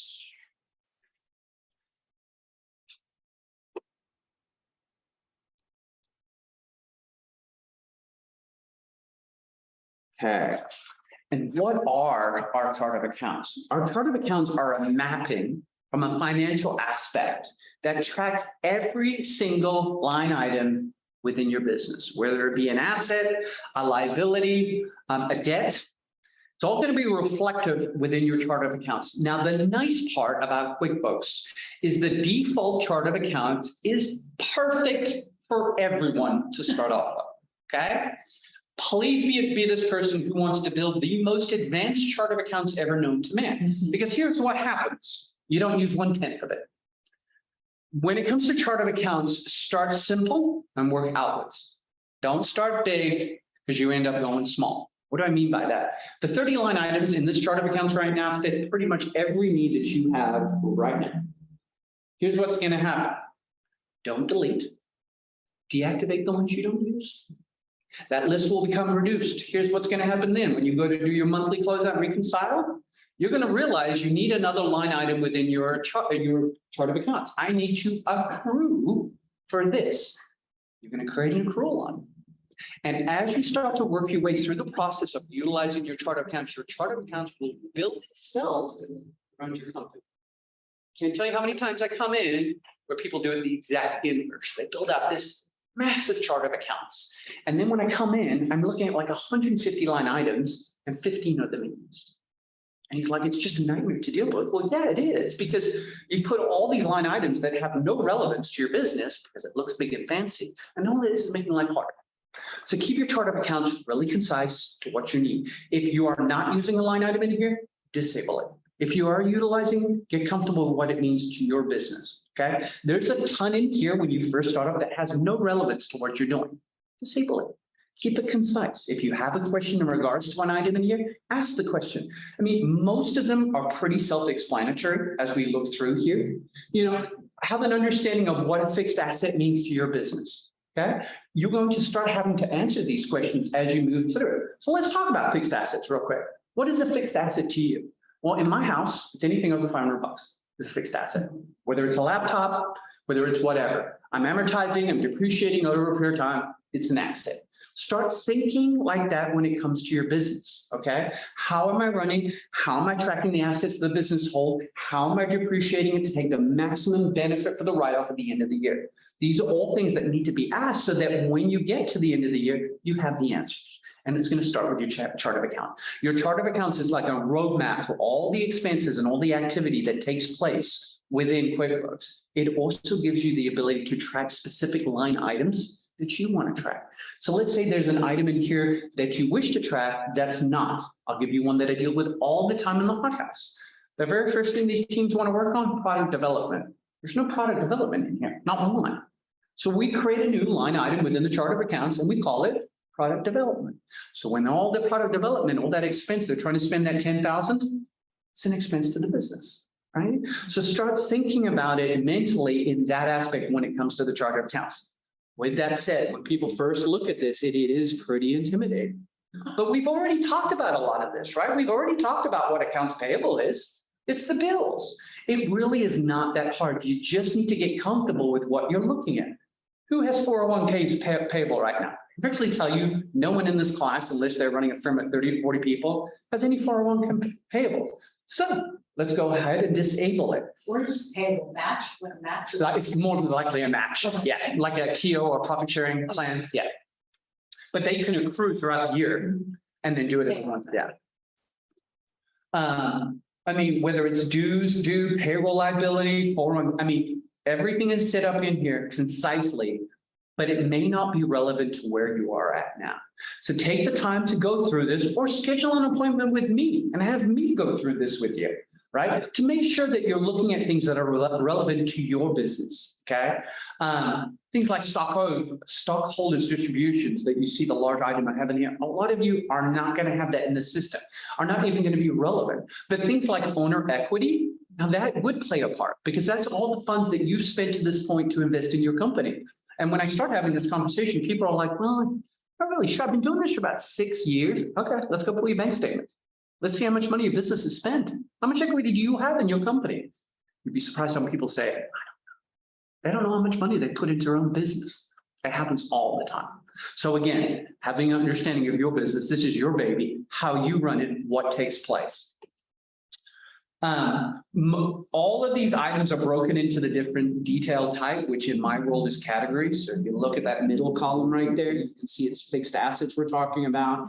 It goes down to payable, current liabilities, payroll taxes, and then it goes all the way through things like owner equity, sales of product, income, et cetera, et cetera. As I stated before, a ton of these will be not relevant to what you're doing. Just disable them, make your life easy. I'm not going to go too much more into the chart of accounts. Do spend some time familiarizing yourself with chart of accounts. I'm sure you're pretty familiar with what a chart of accounts is. I try not to go too far because this can be a very intimidating part of QuickBooks. The point I'm trying to make here is it's not. It really, really isn't. People see a whole lot of names and numbers and they think, oh my goodness, I can't figure this out. Take the time, guys. Half of what we talked about today, right here. Cost of goods, right? Cost of goods. Percentage markup. A lot of the federal projects I work on, it's cost of goods plus 5%, right? Understand what you're looking at. It's not that complicated. It really, really isn't. And if it is, that's when you pick up and make a call with one of us to sit down and go over it for you. And all that's free, those consultations? Yes, 100%. So you send our business clients in here to come talk to you. You absolutely do. You send them into the SBDC, they sign up, and we get them a consultant, whether it's me or whether the under got 32 consultants right now. Yeah. And all the SBDCs, I mean, we're supported by very large grants. So those grants are what's paying for my time right now. To tell you the truth, if I don't spend that grant, I don't get it. Right. So I make sure I spend it. So I get it. So I can do this because I Clients. Well, and one of the reasons the city and the county love us is I provide this for the local community, which is the lifeblood, but I provide it to our students too, which is the next wave coming through, right? And so these teams, every year we have 8 to 10, depending on how many, 30% of those will go on to be businesses. 3 years ago, I had Flume. They're a $5.5 million company down the road sitting, across from the watch store. NeoCharge, the guys I told you about with the charger, they were in here 3 years ago, $2 million company. Dior Devices, medical company, they're $5 million. Patton, my favorite. Are you kidding me? Of course, she was right there in that office right there until a year ago. So this is what we do. And we're blessed to get to work with Cal Poly, but then support our local businesses in this way. And I'm passionate about doing this. I mean, I've been doing this a long, long time, but I do.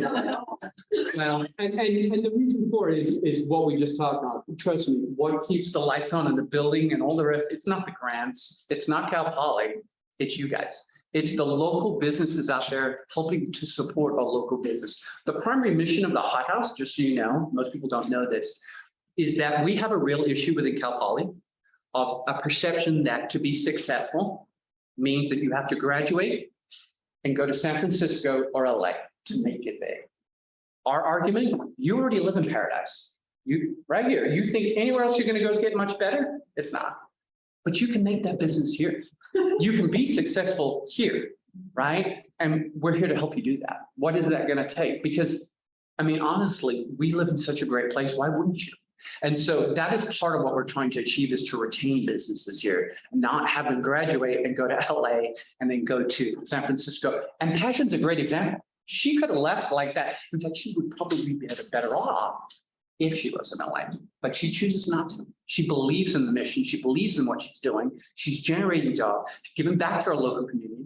We have students from Cal Poly that are interns there. We have students from Cal Poly that have graduated and work for her. She is like our shining star of what we want businesses to be like when they come through here. And Haley's awesome. She's just amazing. So yes, that's our mission here. That's our goal. That's what we strive to do every day. That's why I highlight constantly, reach out to us. We want to help. It's part of our mission here. So chart of accounts, intimidating, yes. But again, reach out, let us know if you have any questions. Glad to sit down and answer some more.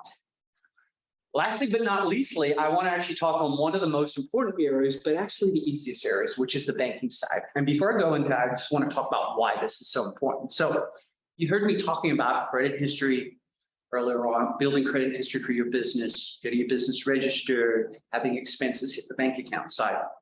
One of the key aspects of doing that is linking your QuickBooks up with a business account at the bank, right? So now let's say you've registered your business, you've got a tax ID number, gone down to the bank and you've generated a business banking account, come back into QuickBooks, go to Chase, punch in the information, and they're linked. Great. Here's the best part. You're going to ask them for a debit card / credit card associated with that account. You're going to have your personal one. Every time you do a business expense, swipe the business card. Every time you have a personal expense, you swipe the personal card. That transaction hits the bank. The next day when you come into the office, it's sitting in your banking folder. Went to lunch at Giuseppe's, business meeting, met with Sean. Boom, done. It will capture all your transactions for you automatically, map them over. You only need to do 2 things, vendor and categorize. Right? So you could say credit card expense or lunch expense, client retention, client referral, whatever. It has a memo field for It's a them. memo field. Yeah, actually going to take you to it. And what's the best part about this is the system learns. So it knows once you tell it that Giuseppe's was hosting, the next time it sees Giuseppe's, it will automatically tag it to hosting and just ask you to approve.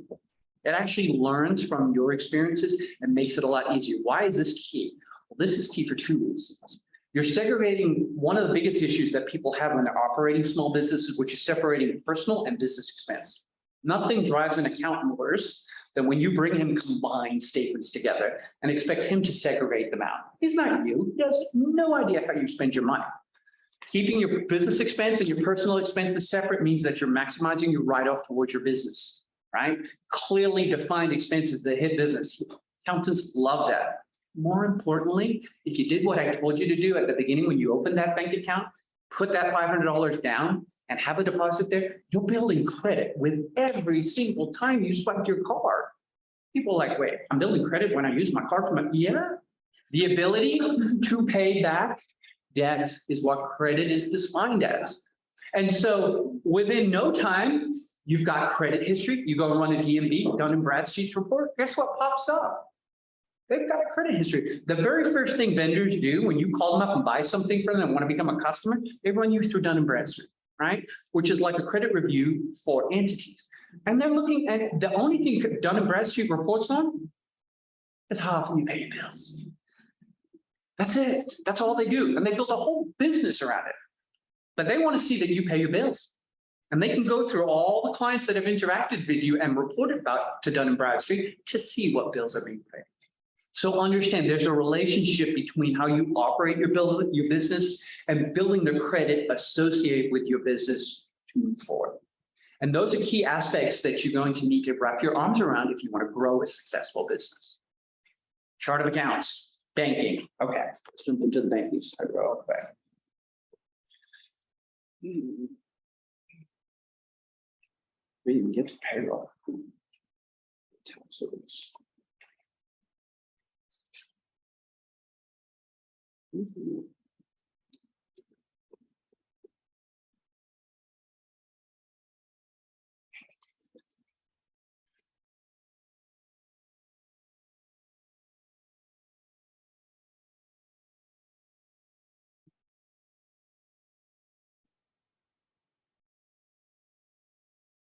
Okay, let's take a look at banking. One can see my screen. So in my case, I've already linked my bank account up. Came in this morning, and lo and behold, look what was in here. I had a transaction from Bay Area Consultants, right? And we can see that I got $27.50 came in. The system is asking me to confirm this. Now, the good news about this is it's already made the association with the invoice because it's Bay Area Consultants. It already sees I have an outstanding invoice for $27.50. And now all it's saying is, can I wash these 2 out? And I'm going to say, sure can, no problem. Now, the issue at hand that comes into play, and I can tell you this right now, is when you have multiple transactions that you're trying to code. So let's say tomorrow you walk in and you went to Costco to pick up some supplies for the area. Then you swung by Staples, had to pick up some paper. And then we went to CVS or whatever. Tomorrow morning, you're going to see 3 separate transactions from those 3 entities, right?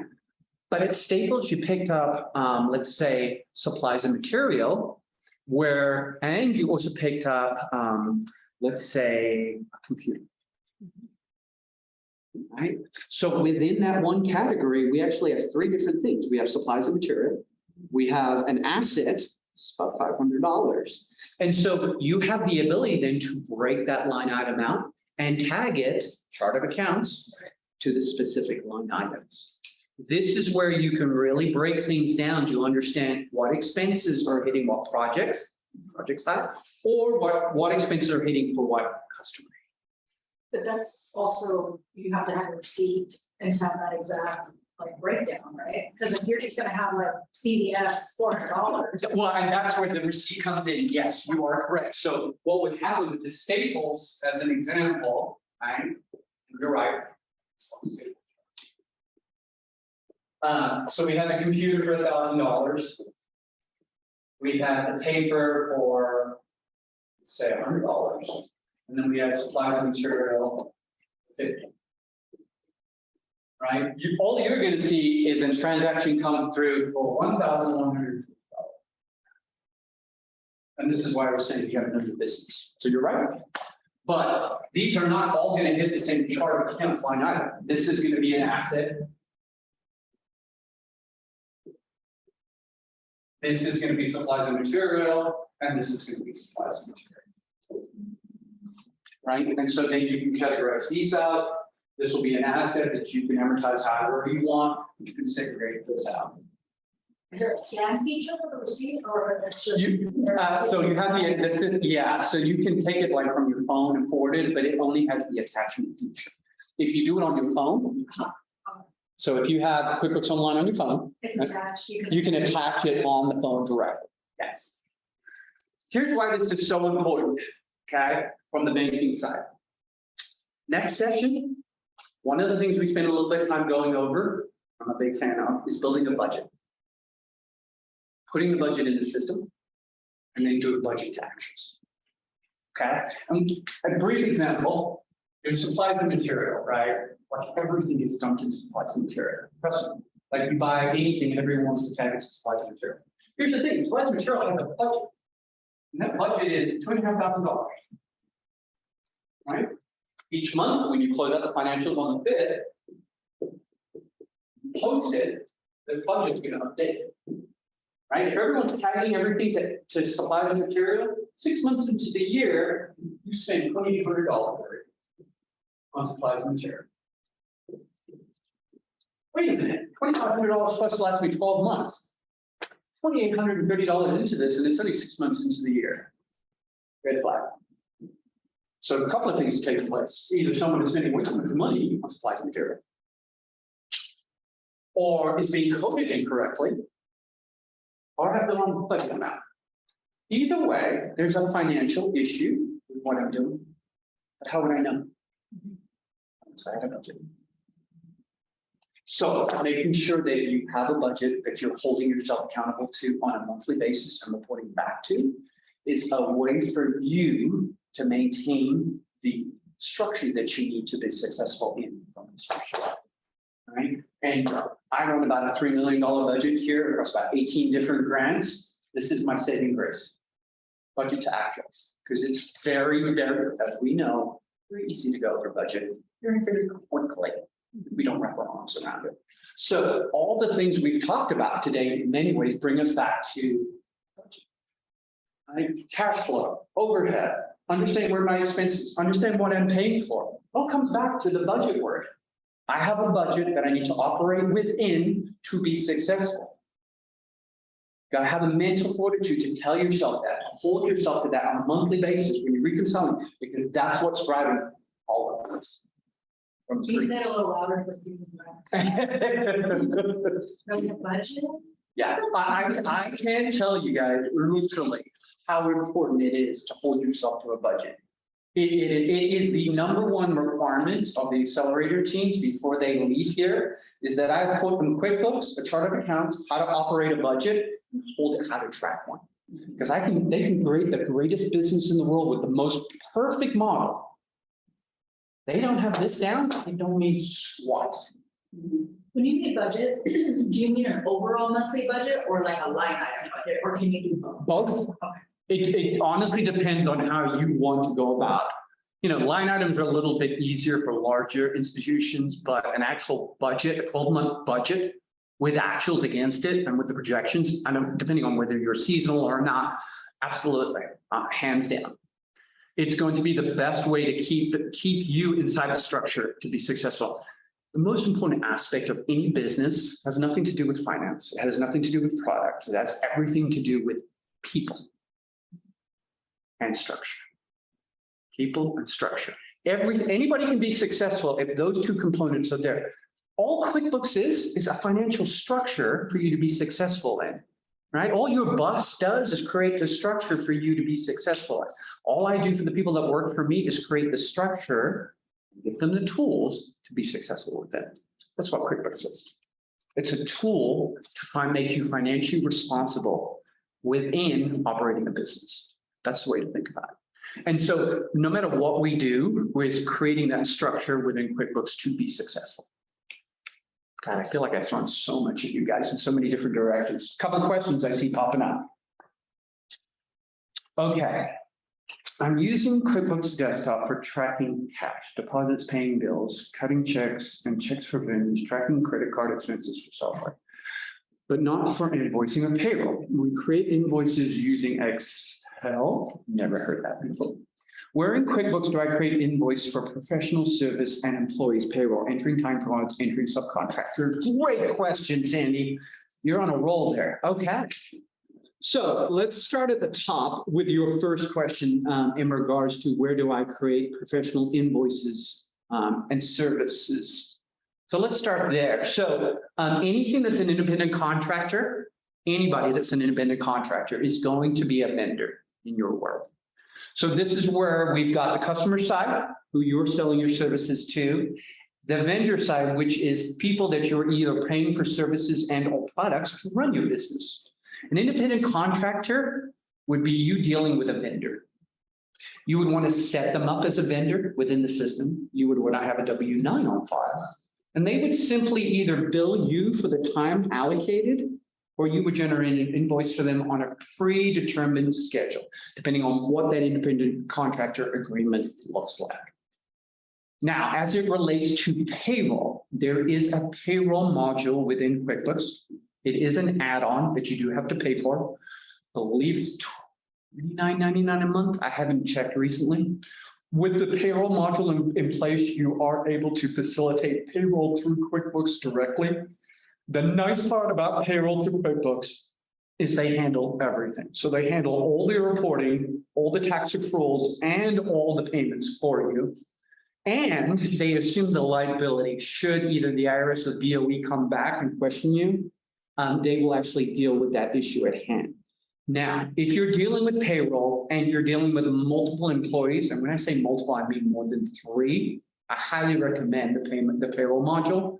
The liability that can be put onto an employer managing payroll and not knowing what they are doing can be huge.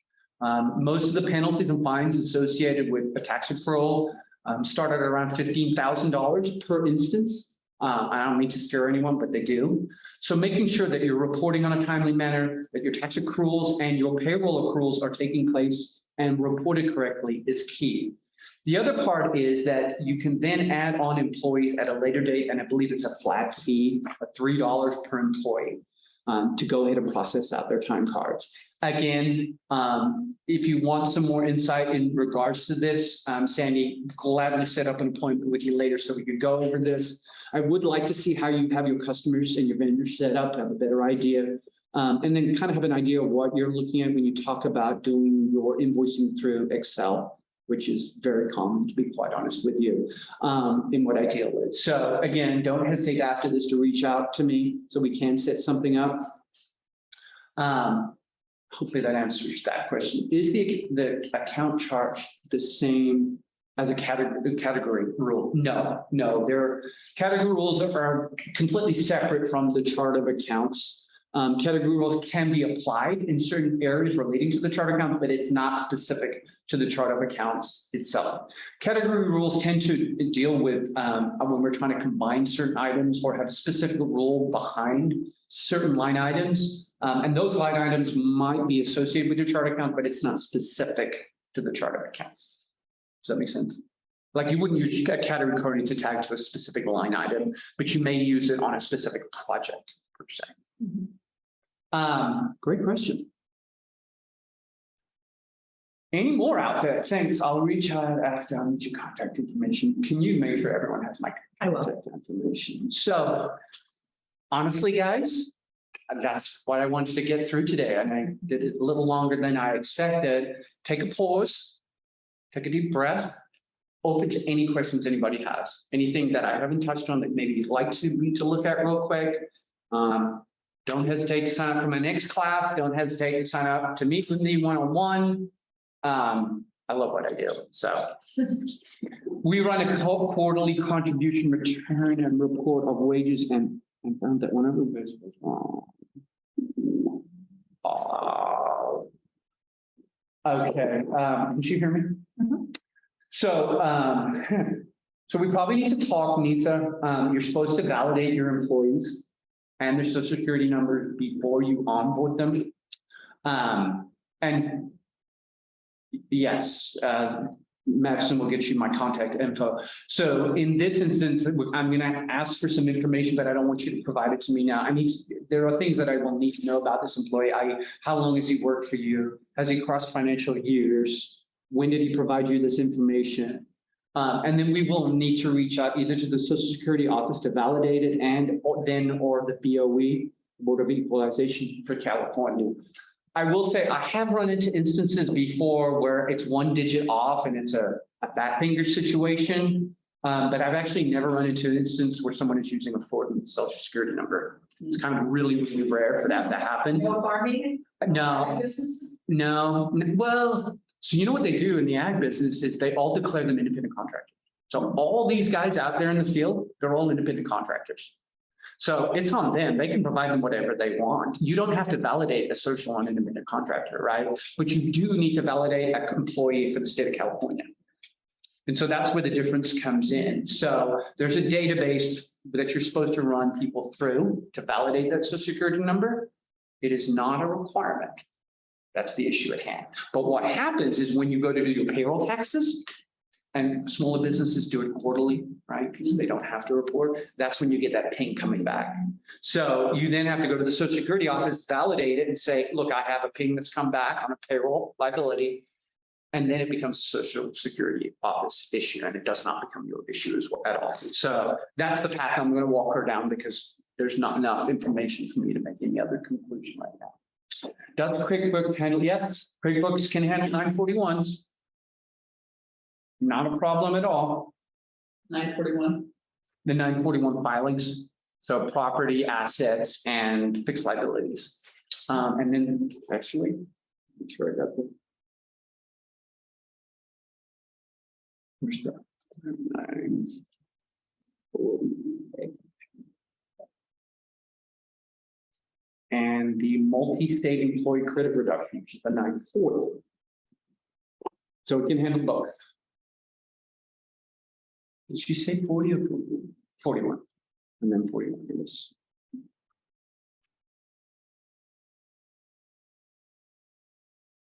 Quarterly. So then that's probably where it actually found it out, was on that 931. Can I still see it? So Nisa, probably what happened is when you filed your 941 for the payroll liability, that's probably where they picked up on the incorrect assertion. Okay, next question. So yes on note 941, I couldn't find how to print the report. Nisa, which report are we talking about? The 941. Oh, I can definitely show you how to do that. For real estate flipping, where you are buying houses and selling, how would you categorize them with those? So iPhone question out there. If you're buying and flipping houses, I would use the project line item within QuickBooks, especially if they're out of state.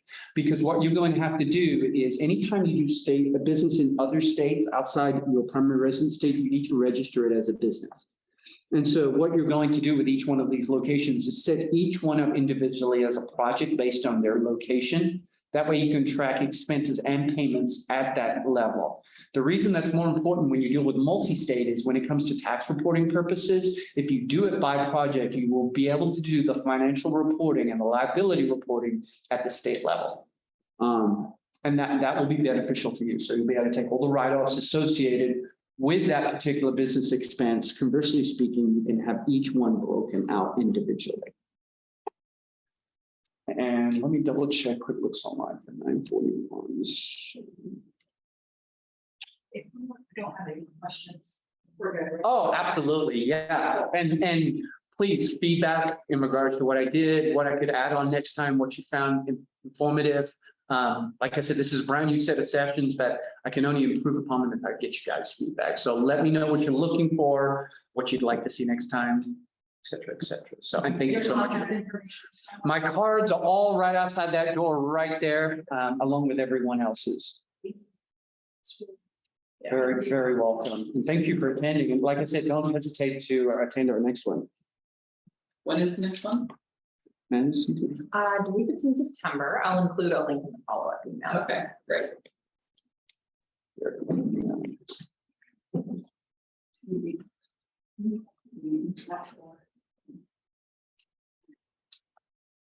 Can I type into that?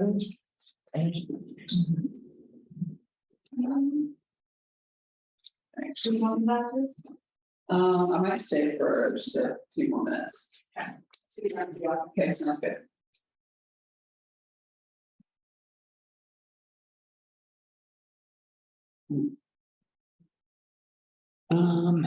Let's see if I can shoot this.